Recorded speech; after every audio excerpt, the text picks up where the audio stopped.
Parimal sir ने आपको बताया होगा नौकरी लगने का एक रास्ता है, तैयारी करना। तैयारी कैसे की जाएगी? कुछ सब्जेक्ट पढ़ने पड़ेंगे बेटा, जैसे मैथ्स है, पढ़ना ही पड़ेगा। मैथ्स का एक नया सब्जेक्ट जो अब आप देखेंगे, अब तक आपने शायद ना पढ़ा हो, रीजनिंग, तर्क शक्ति जिसे कहते हैं, मेंटल एबिलिटी, इसी का नाम है।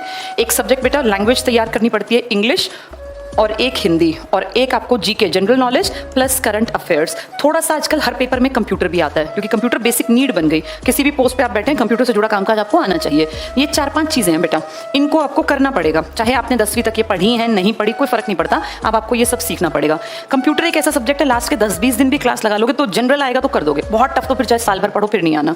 इन पे थोड़ा सा काम ज़्यादा करना पड़ेगा, क्योंकि ये थोड़े से फैले हुए सब्जेक्ट हैं। अब जैसे मैंने जीके लिखा, जीके का मतलब जी और के नहीं है, जीके का मतलब है history, political science, geography, economics, biology, chemistry, physics, ये सारा जीके है। और करंट अफेयर्स में अब साल भर में क्या चल रहा है, जैसे आजकल तुम अखबार अगर पढ़ते हो, एशियन गेम्स रोज न्यूज़पेपर में आ रहे हैं, पता चला तुम लोगों को?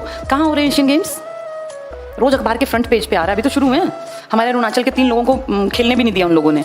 बताओ कौन, कहाँ हो रहे हैं ये, कहाँ पर? चाइना तो बहुत बड़ा है, वो अलग अलग नाम दे देंगे। ग्वांगजू, एक शहर का नाम है ग्वांगजू, वहाँ पर हो रहे हैं गेम्स। एशियन गेम्स में ना हम हमेशा टॉप 7, 8, 5, 6 में आ जाते हैं, इसलिए भी इंपॉर्टेंट है। एशियन गेम्स का मतलब वो देश जो एशिया कॉन्टिनेंट में, एशिया महाद्वीप में वो खेलते हैं एक साथ, उसमें हम भी आते हैं, चाइना भी आता है, हमारे अड़ोसी पड़ोसी एशिया का मैप पे तुम्हें पता ही होगा कॉन्टिनेंट, वो सारे देश खेल सकते हैं उसमें। ताकतवर देश भी आते हैं, चाइना जापान भी तो एशिया में है, हम भी। हम 6ठी से 8वीं 9वीं पोजीशन तक हर बार कहीं ना कहीं स्टैंड कर जाते हैं। देखो इस बार कहाँ स्टैंड करेंगे। तो ये करंट अफेयर्स की बातें हैं। अभी G20 का आपने देखा, G20 का मेन सम्मेलन अपने यहाँ दिल्ली में हुआ ना, उसके ऊपर क्वेश्चन आ जाएंगे। फिर कनाडा के साथ हमारे रिश्ते थोड़े खराब से हो गए, उस G20 के बाद से आप लगातार पढ़ रहे हो। ये करंट अफेयर्स है बेटा, ये रोज रोज बदल सकता है। कहीं का राज्यपाल बदल गया, कहीं का PM बदल गया, कहीं का राष्ट्रपति। इसके लिए अखबारों पे थोड़ी सी पैनी नजर रखनी होती है। ये चीजें बदलती नहीं है, ये हिस्ट्री पूरी, अब जैसे अकबर कब था, उसने क्या नीति चलाई, ये सब तो हमेशा एक जैसा रहता है, ये बदलता रहता है। ठीक है, इन सबको पढ़ना पड़ेगा। मैं जीके में आपके साथ जो है कुछ सब्जेक्ट पढ़ाऊंगी।